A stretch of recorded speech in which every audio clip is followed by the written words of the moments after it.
Go to a club, preferably one that was abandoned recently, and look for a man. If you don't see him, return another day. If you see him, tell him you are looking for the holder of the gregarious.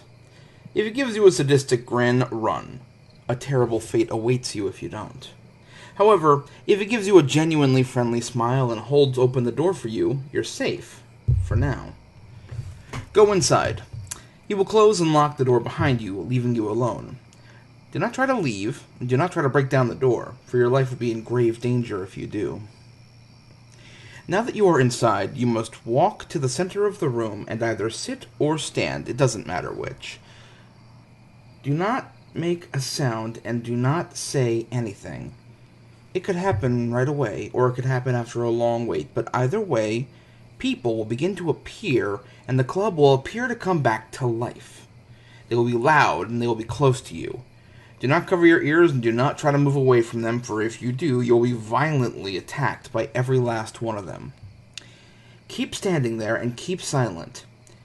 If they begin to talk about you in an unflattering, perhaps even cruel manner, do not listen in. Should the club fall silent, say to the nearest person in these exact words, "I do not wish to be the center of attention." Should you have said the right words, the sound should resume.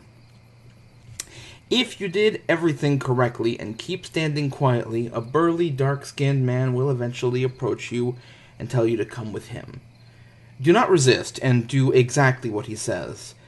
He will take you into a dark room where someone who is sitting behind a desk. Their face will be in shadow. Ask them in these exact words, why do they want to be together?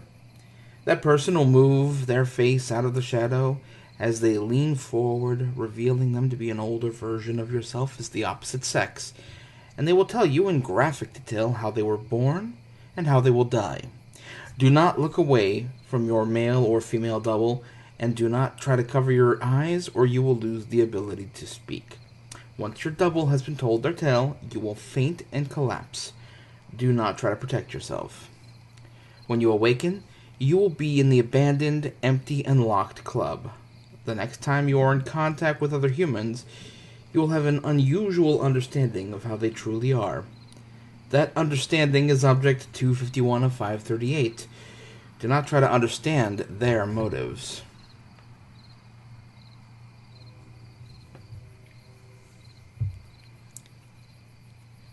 In any forest, in any country, make your way to the thickest, darkest part of the woods. Once there, you will find yourself facing a large white stone embedded in the earth. In order to proceed, you must offer a sacrifice of blood. Once you have drawn the blood, you must run it across the face of the stone from top right to top left. After your sacrifice of blood, nothing will seemingly happen. At this point, you must sit down upon the earth, cross-legged, and wait. After 25 minutes, you will hear shuffling from somewhere behind you. You mustn't divert your gaze from the stone before your eyes. After another 5 minutes, the earth will begin to shudder. As the shaking grows more violent, you must rise to your feet and bear witness to the stone as it slides away from you, revealing a large square hole in the ground. When the quake ends, you may proceed into the dark hole. As you descend into the bowels of the earth, you will notice the air become cooler, damper. Eventually, after several long minutes of descent, you will come to a passage in the earth covered by a thin blue sheet. This is your last chance to flee. If you choose to move forward, you must say the following before continuing. I wish to prove my worth. Please accept my word that I proceed seeking only truth. When you enter the passage, you will find yourself just a few paces away from a large, dark, round cavern.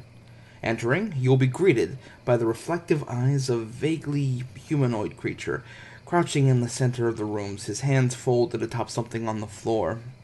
Once again, you must wait, this time for 60 minutes before moving or speaking, lest the creature lunge and attack you. After the 5 minutes are up, the creature will bow its head and you must ask, "How long has it been?" The creature will look at you again and begin whispering its past, the means of its coming into possession of the object, its time waiting for a seeker, Its story will pierce you to the soul, making you feel as if you have aged along with the crouching creature, ancient feelings overwhelming you. If you submit to the strong desire to remain still, you will become a living statue, unable to move, unable to speak. If you take a step forward, the spell will be broken, and the creature will reveal the object to you, muttering something incomprehensible before fading into darkness. You may move forward now and take the object, a small gray stone, cold to the touch. That stone is object 252 of 538. They have endured the test of time, but shall you?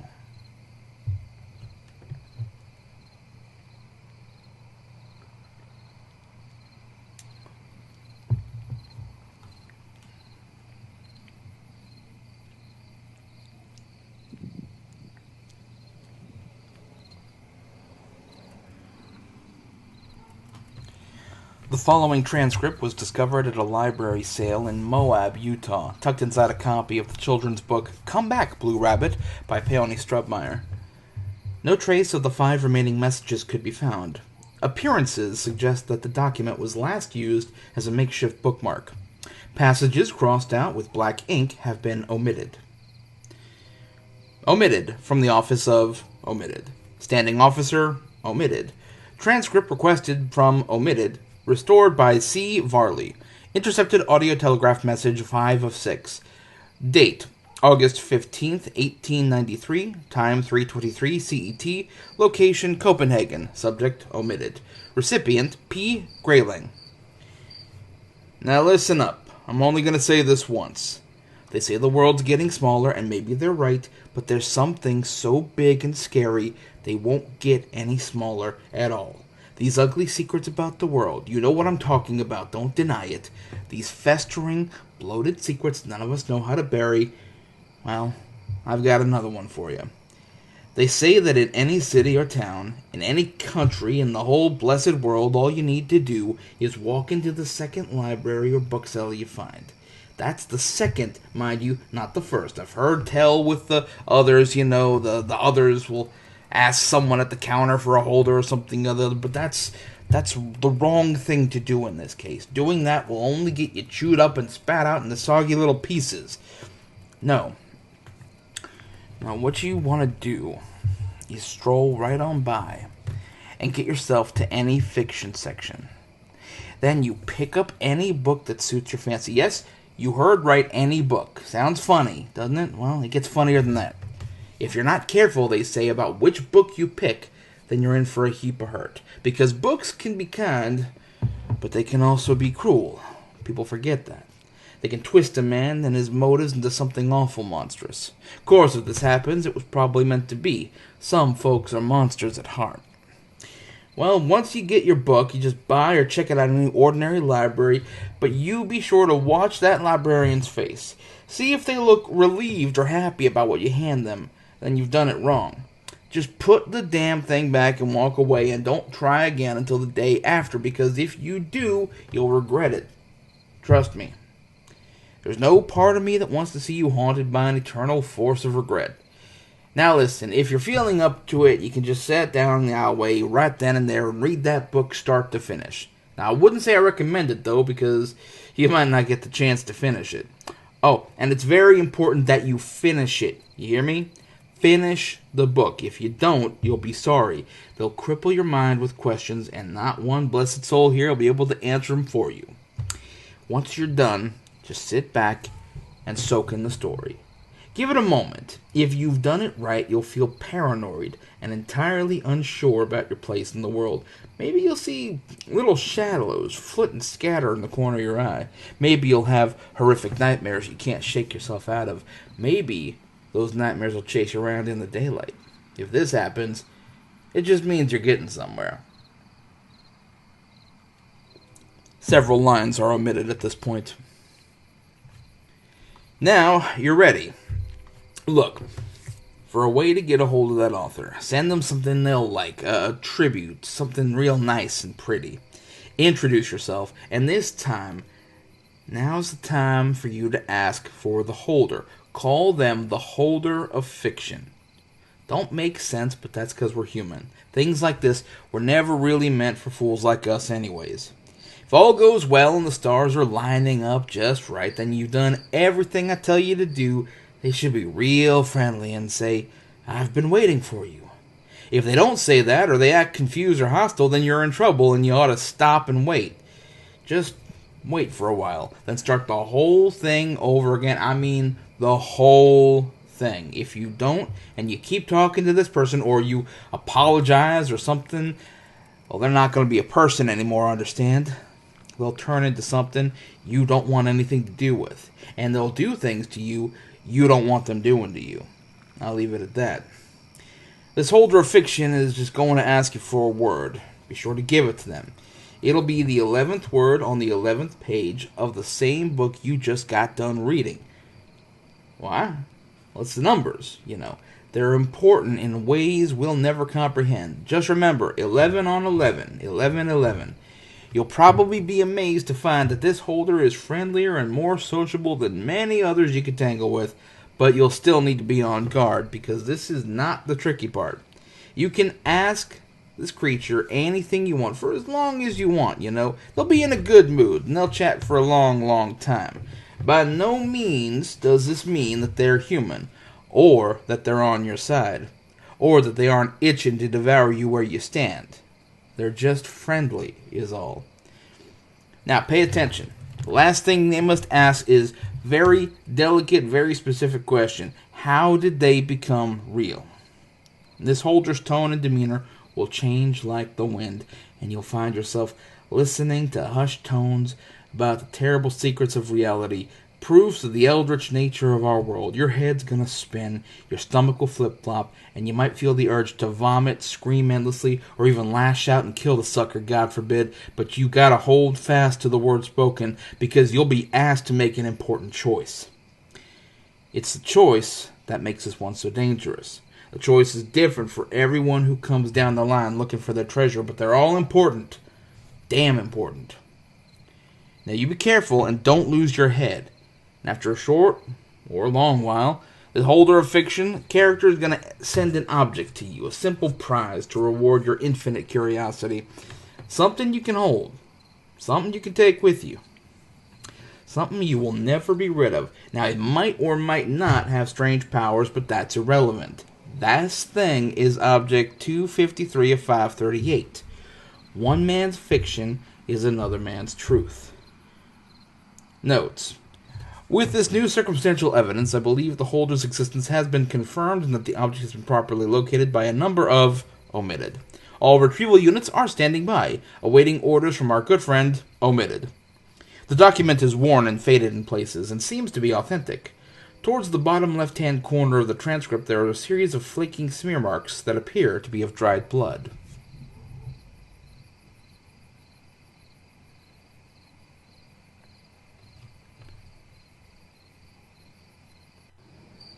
Note, it is highly advisable that you take at least one of the other objects, preferably any that are weapons or forms of protection, with you before embarking on this quest. In any city, in any country, go to any institution designed to help people become more proficient with any kind of weapon or fighting style. Once inside, say to any person working there, "I wish to spar with the holder of strength." The worker should gasp and take you down a flight of stairs that weren't there before. At the bottom, there will be a large stone door covered in the language. The worker will unlock the door for you and walk away, laughing hysterically. Now is your last chance to leave. If you are truly determined, this is your last chance to prepare. You are about to enter the most grueling battle you have ever fought. Once you are through the door, it will shut and lock itself behind you.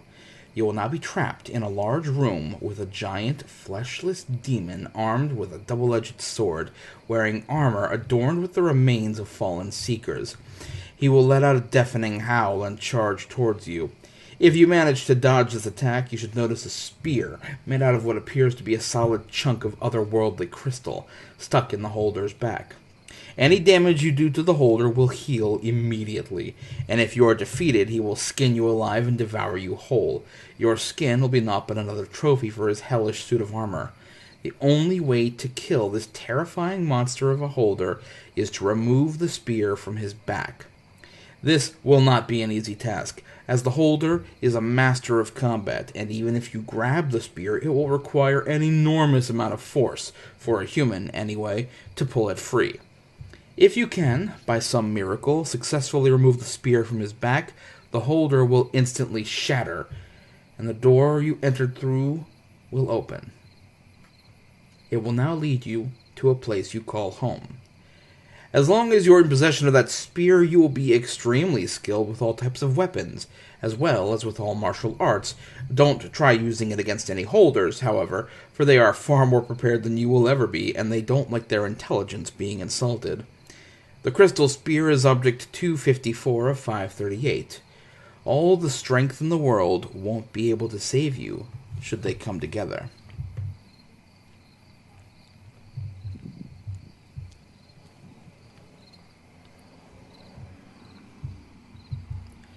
In any city, in any country, go to the nearest police precinct and tell the head clerk that you would like to post bail for the one who calls himself the man of many tastes. A look of weary resignation will cross the clerk's face, and he will ask you for $6.09. Pay the man, and he will take you deeper into the building. As you pass the holding cells, you will begin to notice the prisoners grow more and more monstrous. Eyes will turn blood red, arms will ripple with unnatural muscles, and horrible shrieks will erupt from their throats. Do not stray from the center of the hallway, for to get too close of the cells is to invite certain death. At the end of the hallway, there will be a single door, heavily armored with no identifying number. A red light will emanate from the cracks around it. At this point, the clerk will unlock it for you, but make no move to open it. That is a task for you, and you alone.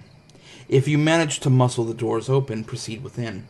A short man with wispy hair will huddle in one corner, surrounded on all sides by pictures of the most awful pornography known to man. Many will claw out their eyes here to avoid having to see such unspeakable horrors. Many will fall to the ground in shock, their souls being absorbed by the pictures to become one with the horrible acts. If you are strong, however, or just twisted enough to be able to find pleasure in at least one of the images, then you may approach the man. He will gaze up at you with watery eyes. Ask him this: what would pleasure be without pain? If he begins to laugh, then prepare for an eternity of suffering and perversion as you become part of his grand collection. If instead he draws a knife and slices open the palm of his hand, then you are safe. He will walk to a nearby table and pick up a yin and yang pendant. Without opposites, nothing is definite, he will say, as he hands you the pendant. At this, he will turn from you and speak no more, and proceed out the door back to the main office. This pendant is object 255 of 538. Taboo is in the eye of the beholder.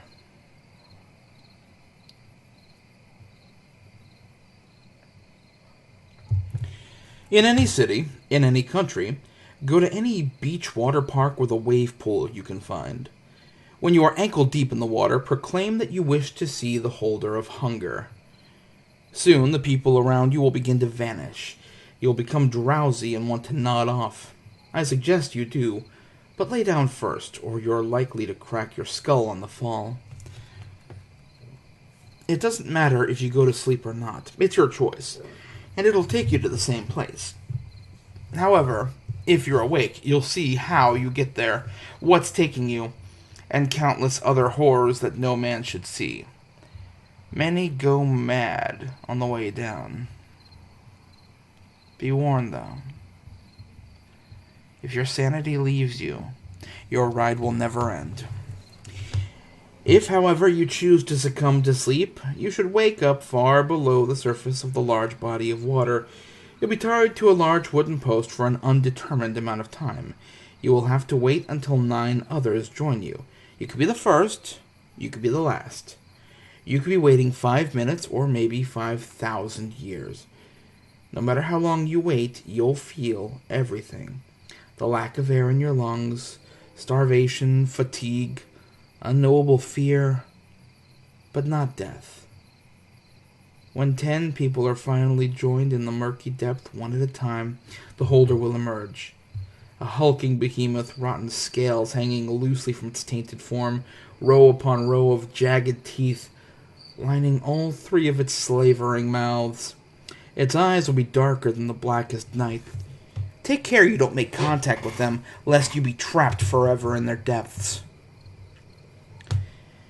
It'll turn to each person individually for exactly 5 seconds before devouring them. This is the worst fate imaginable. It'll swallow you whole, slide you down its intestines into one of its stomachs, where you will be digested for all eternity.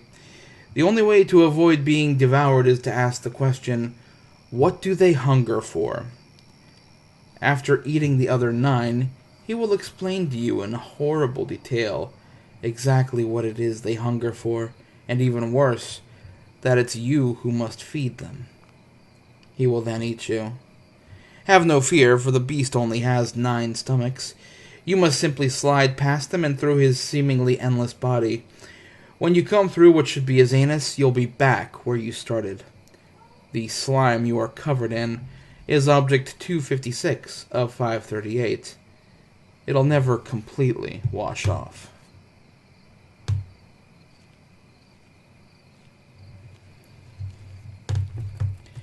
In any city, in any country, go to any mental institution or halfway house you can get yourself into.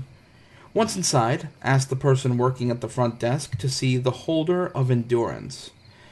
The worker should then take you down a hallway that couldn't be where it is. Eventually, you'll come across a blood-stained door with inhuman screams of agony coming from behind it. The worker will open it for you and walk away. Inside the door will be hundreds of tables with creatures you can barely recognize as human beings through unimaginable horrors. I suggest you do not dwell on them for too long, for they have earned their fate. There will be one empty table directly in front of you with a man in a black shroud standing over it. You must go in and lay on that table. The man will pull out a long chain and use it to bind you to the table. No matter how much you struggle, you will not be able to free yourself. He will then begin to torture you in ways no human mind could imagine, nor be written in any language of this earth. The worst thing is, while you are on this table, no matter what the shrouded figure does to you, you will not come any closer to death. You will be tortured here for what will seem like an eternity. The pain will be incomprehensible, second to nothing. Even the souls condemned to hell will weep for you. While this goes on, you must not let out any sign of pain, or else it will never end. If you can endure, then eventually the man will stop, unravel the chain that binds you, hand it to you, and render you unconscious with a blow to the head. When you awake, you will be outside the mental institution or halfway house with a chain wrapped around your hand. That chain is object 257 of 538. When the 2 ends are touched to an object, the 2 objects cannot be pulled apart unless you remove them. You have endured a fate worse than hell itself, but will you endure when they come together?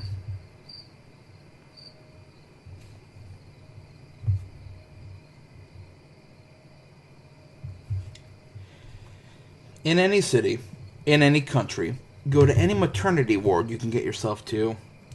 Once there, search for any set of twins you can find.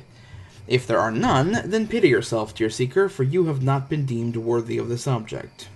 The babies in the room will reveal themselves for the demons they truly are, and they will take great delight in inflicting the direst of tortures upon your very soul for eons to come.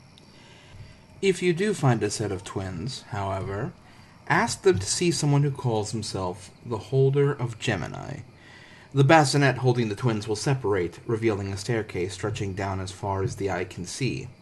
If you've any doubt in your mind, flee now and never return to any maternity ward. Hopefully, you realize what this means by extension. If you are determined to obtain the object, then descend the staircase.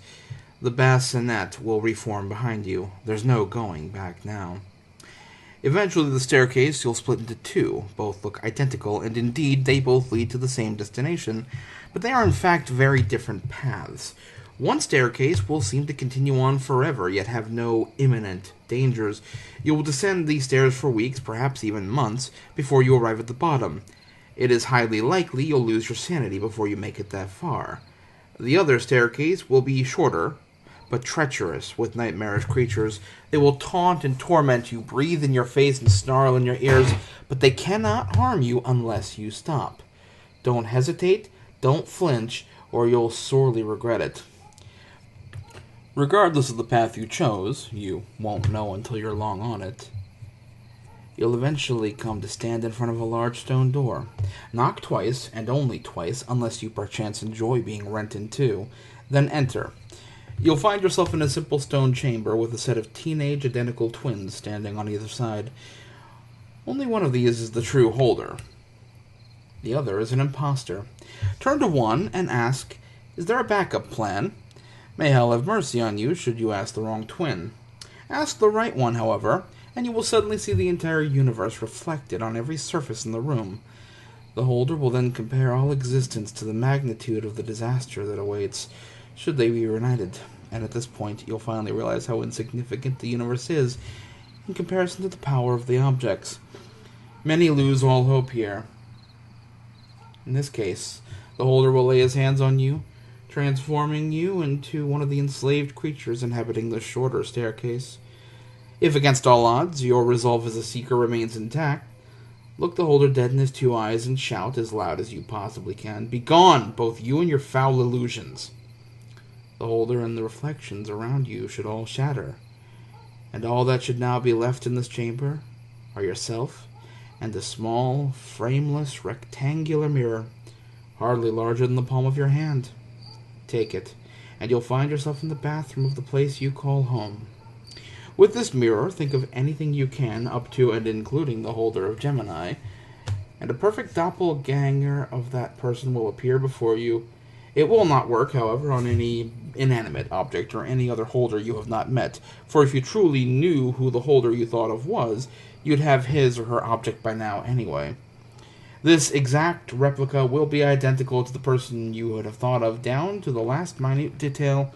However, as soon as the doppelganger leaves your sight, the real person or thing will die a most gruesome death, unless that person or thing is a holder, which goes without saying. Be careful who or what you summon. That mirror is Object 258 of 538. Now that you've seen the outcome, will you strive to prevent it?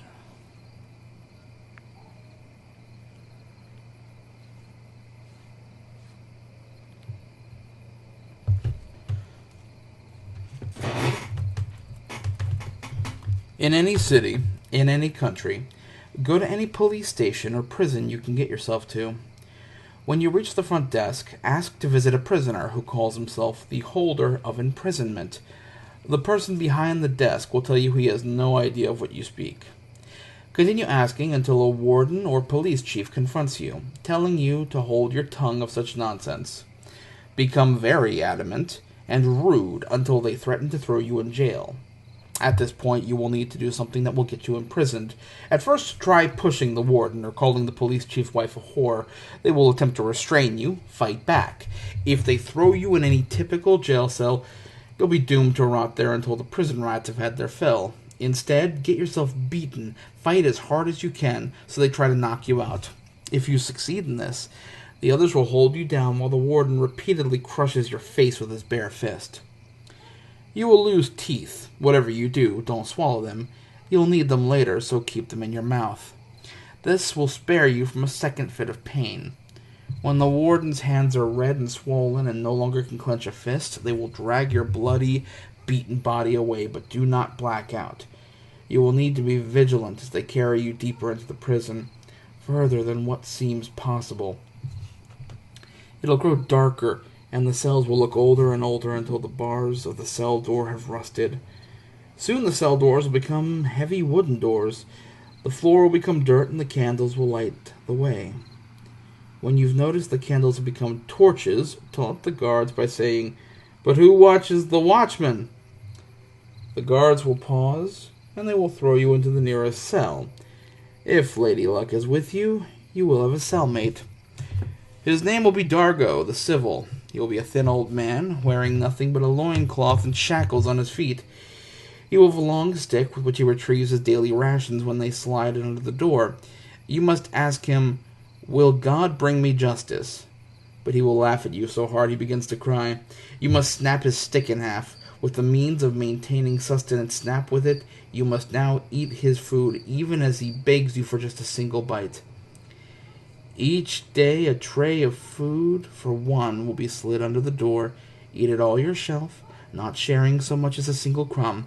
Each and every day ask him at least once, "Will God bring me justice?" even if his sobs are uncontrollable. It may take days, perhaps even years, but you must keep your loose teeth in your mouth, never taking them out. One day he might just answer your question by pointing towards a wall. Using your bare hands, you must dig a tunnel to freedom. Though you'll not have seen the sun in ages, you'll instinctively know if he points you north, you'll burrow into an underground reservoir and drown in your tunnel. If he points you south, you'll dig under a weakened wall that will collapse. The tunnel will kill you. If you tunnel east, you'll end up to the next cell with the starving man, and men this hungry will eat anything. If you've never fed Dargo, watched him waste away, and broke the spirit of the poor old man, he will faithfully point you west. Tunneling under the wall, into the next room, you will find the guards, armed with swords and dressed in chainmail. They'll be playing a game of dice with your fellow escapees, executing those who lose. You'll be prompted to the playing table without being told the rules, and the guard across from you will roll his dice. You must beat his roll, but the guards won't share their dice. Prisoners roll with their teeth. If you have not saved yours from a previous life, you must produce freshly loosed ones, or be put to the sword without a chance to spare your life. You must play your teeth across the table as the prisoners surrounding you look on.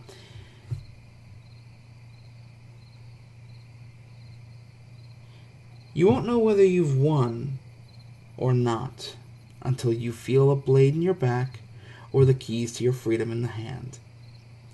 At this moment, you will know that the outcome was weighed against your morals. If you've led a just life and righted your wrongs, the teeth will fall in your favor. If you win, the guard will reluctantly hand over an iron key. Take this with the intent to free Dargo. If your hopes and excitement are too much to overcome with onset of freedom, you'll escape as quickly as you can without the item you've endured this trial for. When you open the door to his cell, you won't find Dargo, only a pile of old bones with a chain cuff around the bone ankle. You should suddenly realize that the old man was dead long before you were imprisoned. You need every mouthful of food for strength to endure, and then to tunnel and escape. Justice wasn't found here, but mercy was. The round bullet in the hollow skull is what you've come for. That bullet is Object 259 of 538. Never forget that though you may have the power to issue justice, you can always grant mercy.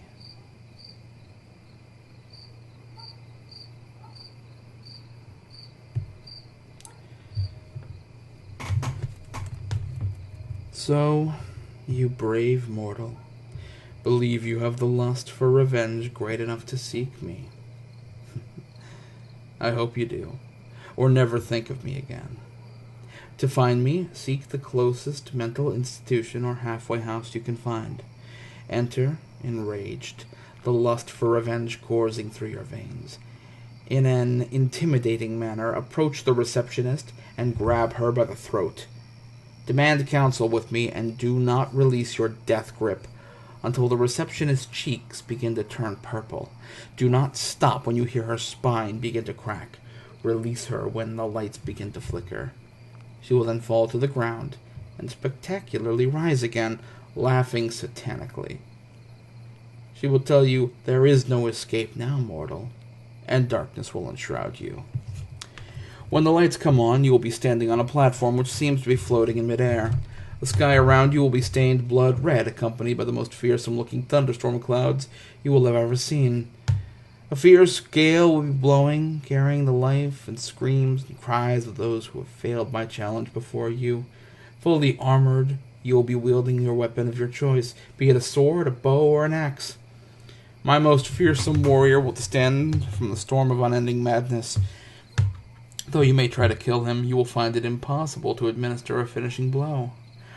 Fight until you have no energy left, mortal, and I might spare you. My warrior will throw you to the ground, and in an incredible feat of strength, raise you into the air by chokehold. As the life drains out of you, weak mortal, begin to think of your worst enemy, your worst encounter, and the time since you have been lusting for your revenge. What happens next depends on whether or not I deem you worthy. I will look into you, and if your desire for revenge is great enough, you will find yourself on the clouds in the storms of unending madness. I will approach you, and you must kneel, weak mortal.